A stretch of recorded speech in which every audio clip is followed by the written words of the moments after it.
آپ کیا کہنا چاہیں گے؟ جی بہت بہت شکریہ پروگرام میں شامل کرنے کے لیے۔ میری ذاتی رائے کے مطابق کرونا وبا جو اس وقت پوری دنیا میں پھیل چکی ہے، یہ اصل میں ان کشمیریوں کی آہیں اور سسکیاں ہیں جو کئی دہائیوں سے دی جا رہی ہیں، لیکن کوئی سننے کو تیار نہیں ہے۔ کئی دہائیوں سے ان پر مظالم ڈھائے جا رہے ہیں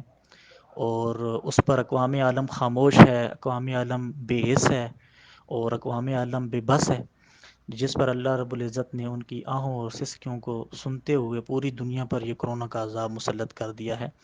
اور گزشتہ 10 ماہ سے وہاں پر جو لاک ڈاؤن اور کرفیو کی شدید صورتحال ہے کہ جس کو چاہا، جس چوک میں چاہا غدار کہہ کر مار دیا،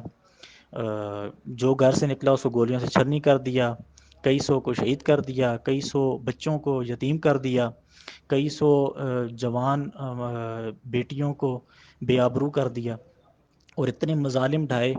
کہ اور ان مظالم کو کوئی دیکھنے والا بھی نہیں، اور کوئی سننے والا بھی نہیں۔ نام نہاد جو تنظیمیں اور این جی اوز ہیں جو جانوروں اور کتوں کے حقوق پر تو جلوس نکال کر سامنے روڈوں پر آ جاتے ہیں، لیکن ان کو اتنے انسانوں کا قتل عام جو ہے وہ نظر نہیں